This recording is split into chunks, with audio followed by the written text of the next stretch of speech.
Hey there. Growing up, I never had a hobby or anything I was truly passionate about until a few years ago when I discovered canning. And when I did, I went completely overboard. I researched for days upon days. I purchased every piece of equipment I could get my hands on, and I made a ton of mistakes along the way.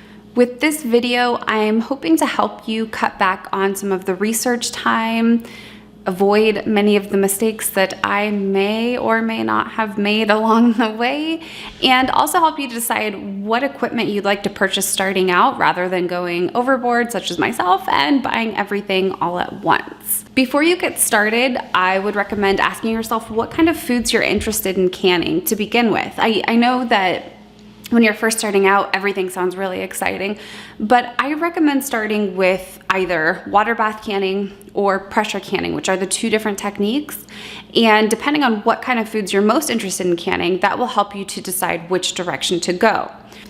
If you're interested in canning foods with a high acid content, such as tomatoes, anything pickled, like pickles, green beans or asparagus, anything that you're adding vinegar to, or salsas, fruits, anything like that, you would want to do the water bath canning. If you're interested in low acid foods such as potatoes, corn, meat, chili, anything like that, you would go the pressure can route. From there, if you decide you want to go with water bath canning, you would simply purchase a pot like this one. Or if you decide to go the pressure canning route, you would buy something along these lines. After you've decided on a pot, much of the equipment is pretty much the same, kind of overlapping as far as you're able to use a lot of the same things in water bath canning as you would in pressure canning, including the jars, the lids, the bands, the utensils, and today we are going to take a look at some of that equipment. So let's get started with the jars. Before purchasing any jars, you'll want to determine if you are interested in purchasing wide mouth jars, regular mouth jars, or a combination of the two. Here we have a wide mouth jar and a regular mouth jar. You can see that the regular mouth jar is quite a bit smaller. It actually fits inside the wide mouth. That's how big of a difference there is. And there are a few pros and cons to each one, and it's really important that you do choose before you start buying your jars, because you'll need to buy the lids and bands that match that same size of jar that you choose. When I first started out, I was really excited. I did a lot of research. I loved that with the wide mouth jars, you could fit your hand inside, depending on how large or small your hands are. You can fit them inside to clean these more easily rather than the restriction of the regular mouth jar. And so I loved that. I love that you can easily get the food out of the wide mouth jar. So I bought a ton of wide mouth jars. And then when it came time to start canning, I discovered that with my particular pressure canner that I have, I cannot fit the max amount of pints in the pressure cooker that I should be able to. And the reason for that is because I purchased the wide mouth jars, not the regular mouth. I don't know exactly what causes the wide mouth jars to not fit in there very well, but I'm assuming that has something to do with the smaller top. Here with the regular mouth, you can just stack more of those next to each other in the pressure canner. So that was a little bit disappointing, and I'm slowly moving towards picking up some of I'm watching for sales and picking up some of the regular mouth jars as I come across those sales. But in the meantime, the wide mouth jars work great. They're easy to clean, and I don't have any problems with them other than not being able to yield quite as much in one batch as I would be able to with the regular mouth jars. There are quite a few different jar sizes to choose from. The two most common sizes would be the quart and pint jars. You're going to come across these most frequently, and they're really great for starting out. I definitely would recommend starting with these jars. As you become more familiar with canning and have a better idea of how much you're needing to prepare for your family or what works best for you, then you can start expanding to some of the other sizes that we have here. On the far left, we have a 1/2 gallon, which is 64 ounces. Next, we have a quart. This is 32 ounces. To the right of the quart is a 1.5 pint jar with 24 ounces. Then we have a pint at 16 ounces. To the right of that is a quilted jelly jar, and that is 12 ounces.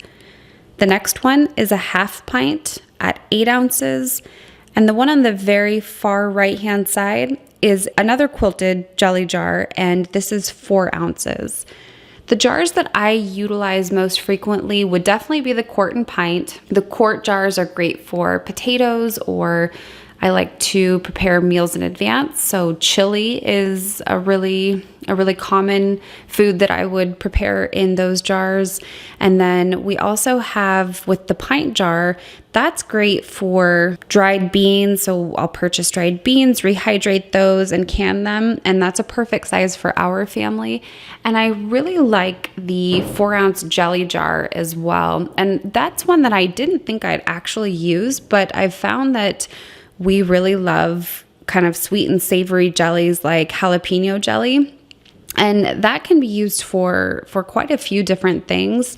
We really like the jalapeno jelly to make a glaze. We heat up the jelly and pour it over grilled chicken, and it's a quick and easy meal. It tastes delicious. So we go through quite a few of those, and definitely more than I ever thought we would. When purchasing your jars, you'll also want to buy the lids and bands for the size of jars that you purchase. So if you got wide mouth jars, you would need to get wide mouth lids, which you see here. These are the metal wide mouth lids, has a built-in seal on the back, and the wide mouth bands. If you purchase regular mouth, you get the regular mouth lids. You can see those here, and the bands as well. You can purchase the lids in these separate packs, so 12 lids per pack, or you can also purchase a pack of lids and bands all together as well. Either way works. If you want to purchase items separately, you can do that, or if it will save money, I would definitely get the combination packs. Just keep in mind that these bands are reusable, so you won't want to purchase new bands every single time you use them. You will need to purchase new lids after each use. These particular lids are not reusable, but there is a reusable lid that you can purchase. It's called the Tatler lids and rings. And these are a plastic lid with a rubber seal, and basically that rubber seal would set on the jar, and you would put the lid over the top, and then the band would screw on over the plastic lid. These are great because they are reusable, so you can save money with them. I've found that I don't entirely trust myself utilizing these, and I'll explain what I mean by that. If you have a jar with one of the metal lids and bands, and you've put this through let's say the pressure canner, after you've taken them out of the canner, they're going to start sealing, and you'll hear a pop when they seal. Sounds similar to that, but basically they'll make that popping noise, and you know that they've sealed. And also after they've sealed, it stays indented, so you know that it's holding that seal and the product inside is safe to eat. With these Tatler lids, they have a solid plastic surface here, and they don't make that popping noise when they've sealed. You can't tell when they've sealed, you just, I guess, have to trust that they did. And the other issue that I've run into with these Tatler lids is that I can't label the top of the lid. So I can't write on the lid and say, this is what I canned and on this date. There are dissolvable, disposable labels that you can use, and I do have some of those here to show you.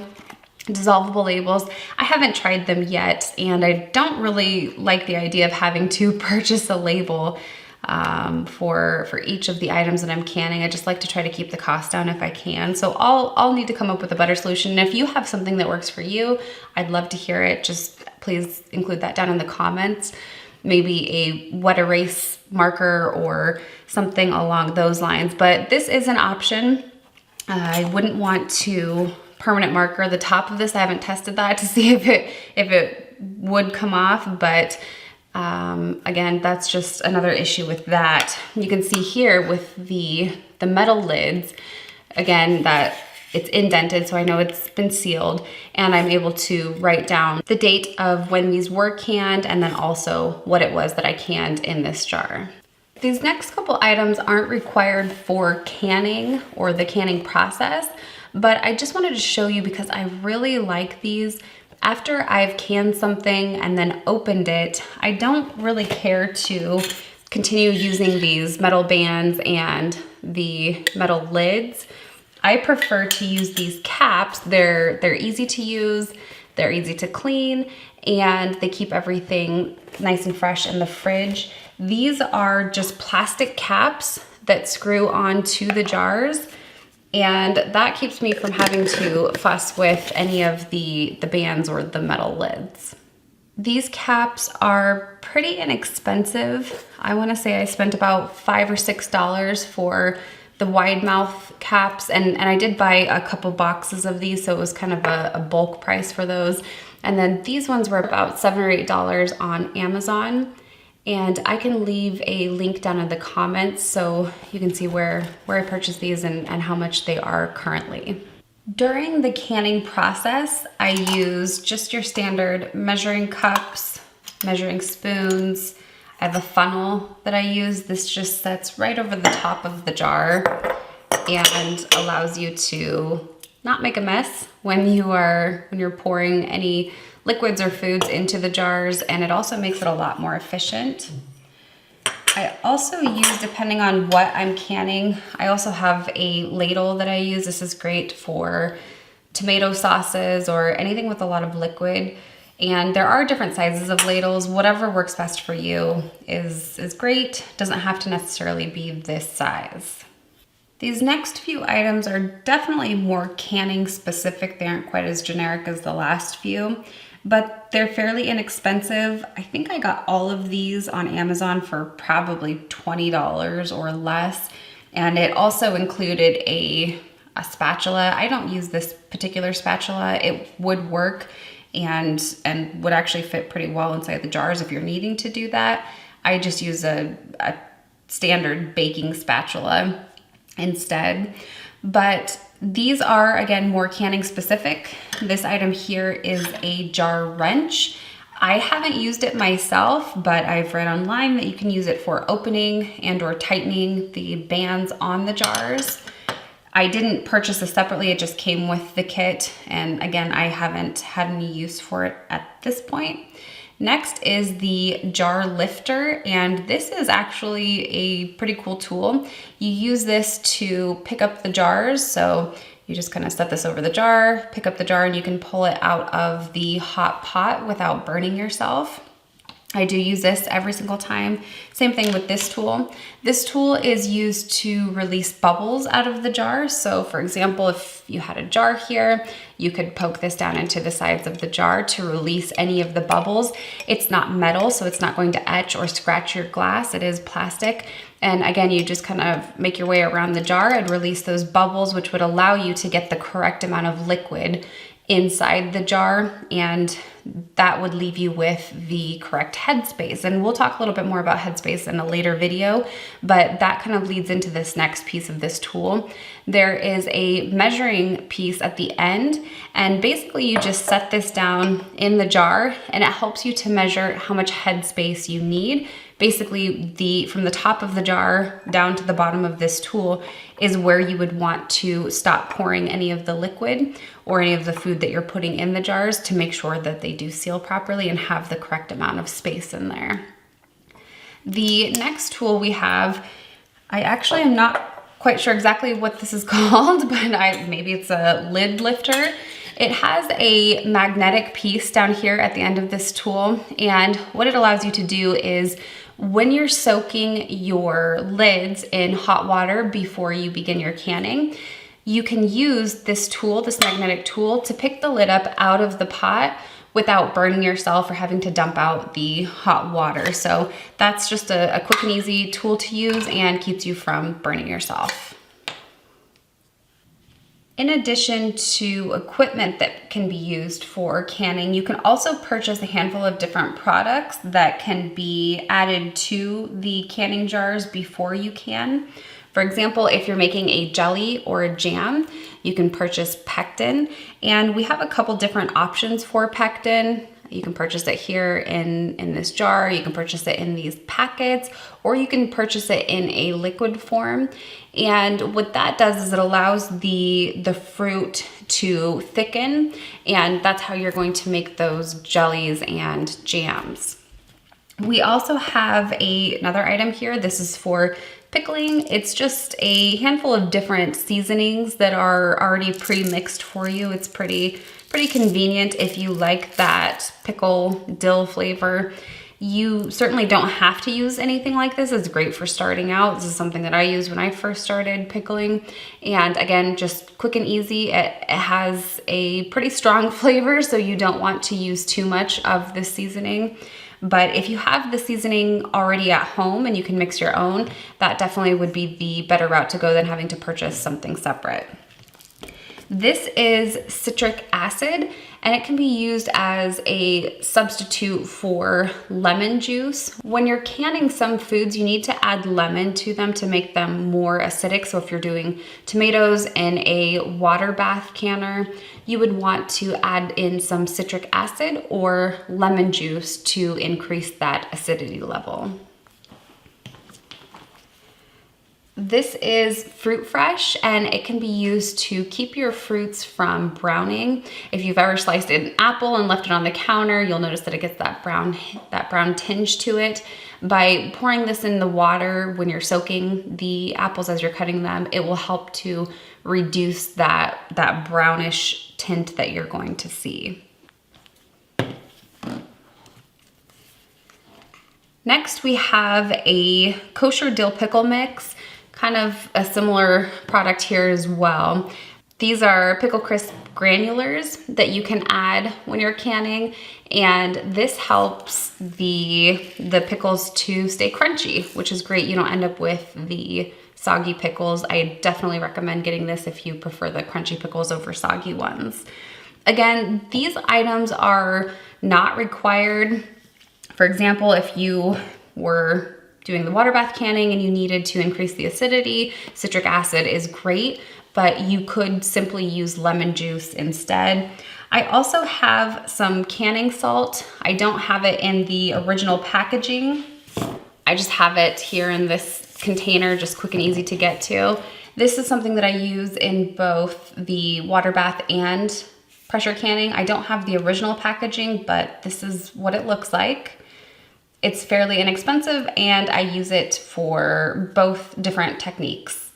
The last couple items I wanted to show you here is the permanent marker and the dissolvable labels. I know we already talked about these, so I won't go into much detail here, but I did want to point out that if you're not using the dissolvable labels, which certainly are not a requirement whatsoever, and you prefer to save some money, I would go with the Sharpie or a permanent marker.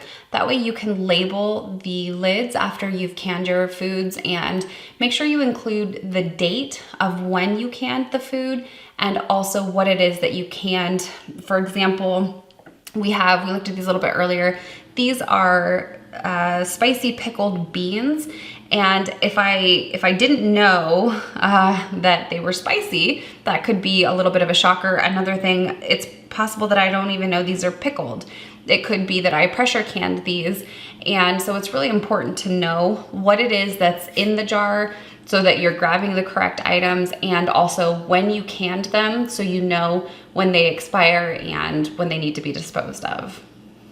Earlier I showed you a quick picture of a pressure canner and also a water bath canner We didn't go into a lot of specifics regarding which pots to purchase, and the water bath canner I won't go into a lot of detail on, simply because they are pretty basic and not a lot of different features to consider when you're purchasing a water bath canner. And I apologize, I don't have mine here, it's in storage, so I don't have one here to show you or to demonstrate with, but I will include a link to Amazon so you can see the one that I purchased and I currently have that is working fine. I do much more pressure canning than water bath canning, so I don't really need anything fancy. And the one that I have was pretty inexpensive and works great. As far as the pressure canner, what we're looking at here is the All-American canner. And when I purchased this, I had in mind that I was wanting to purchase something I could have for life. So I did purchase a higher quality, more expensive pot, but it's certainly not required. I have friends and family members who use other pots that were not nearly as expensive as this one, and they love them and they work perfectly fine. So definitely don't feel like you are obligated to purchase the most expensive option. With any canning pot that you're using, you are going to have one of these racks that you'll add down to the bottom of the pot. And what this does is it helps to protect the glass jars. So the glass jars aren't just sitting down at the bottom of the pot and rattling around where the heat is highest. And then the other purpose that these serve is that it allows you to stack your jars. So imagine that we have the entire bottom of this pot full of jars. I could put in another one of these racks and it would build a shelf that allows us to then layer another set of jars on the top and really fully utilize all of the space that we have here in this pot. So kind of keep that in mind when you're purchasing pots as well. If you're not planning on doing a ton of canning, you could get a smaller pot that doesn't have quite the capacity that one like this does. Or if you're planning on doing a ton of canning, you could get one that is larger than this one. And again, I'll include the link to this as well so you can kind of have an idea of which pot this is in comparison to other items that are on the market. And then before we wrap up this section of the equipment, I will show you just a couple pieces on this canner that will help you to have a better idea of how these pots are utilized and some of the different features associated with them. After you've completely loaded your canner with the jars, you have your rack in there, and then you also have one down at the bottom. You also would have liquid in this pot. It's about 2 inches in the bottom of the pot. I also put in distilled white vinegar to help keep the jars from getting kind of a cloudy appearance on the exterior. And then also if any of the jars happen to have any leakage while they're canning and it makes a mess in there, it helps the jars to come a little bit cleaner as well. So after you've filled your pot with your jars, you would put the lid on top, and this one has an arrow right here to show me exactly where I'm needing to put the lid. So I'll place the lid on the pot, and then it just kind of spins into place. It tucks into place here along the edge of the pot. And once you have the lid on and it's latched here, you want to just kind of make sure that it's flat. It's not, you know, pushed up high here and down low in the back. You want to make sure that it's pretty level before we start tightening it down. And when you do start tightening it down, you don't just do one at a time like this. You would actually do, for example, this front one and then the one in the back. You would lift that up, this knob, and you would just spin it down just enough that it's a little bit tight here, but we haven't tightened it down. So it's just a little snug. And then you would start with the one on the right and the one opposite. Same thing, you would just spin those on until they're just snug, and then working around to the other sides. Same thing, we'll just tighten them down just enough until they're snug, and then you would go around and tighten each side and kind of doing the opposite sides until they're very snug on there.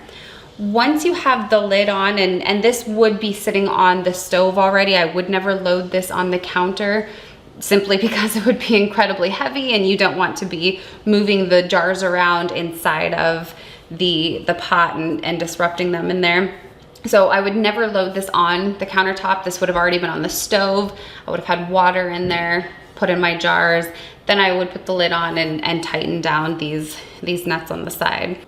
After the pressure cooker has reached a temperature where it starts to steam and it continuously steams for 10 minutes, then we would be placing the weight on the pressure cooker. And I'm not quite sure if you can see very well, but there on this weight, it actually shows. So we have 10 pounds, 5 pounds, and 15 pounds. So if I'm wanting 10 pounds, 10 pounds goes to the bottom, and then that's where I would place it here on the top of the pot. So with the weights are going to be determined based on what it is that you are pressure cooking, and any recipe that you're using should say which weight to use based on your altitude. I know it sounds a little bit confusing, but once you've done it a few times, it's pretty simple and easy to remember. All of the pressure cooking that I've ever done has been on 10 pounds, so that's kind of an easy one for me. That doesn't mean that that's what it will be for you as well. Just look at the recipes and it will tell you what the weight should be, when you should put the weight on the pot, and how long it should be there before you let the pot start to cool down. With pressure canning, you also have to listen for the weight to jiggle. It kind of makes a rattling noise on the pressure canner when it reaches a certain temperature. So again, we'll get into more detail when we go through the A to Z pressure canning video, but that's something, just some terminology to keep in mind with the weight, the jiggling, and then of course you have your gauge over here to watch to see which pressure you are reaching based on the temperature that you've set for the pot. Today, we took a close look at some of the equipment associated with canning, and in the future videos, we'll take a look at steps A to Z for water bath canning, pressure canning, and we'll also review some of the common mistakes associated with canning so you can avoid those as you start out on your own. Thanks for taking the time to watch this video. We'll see you again soon.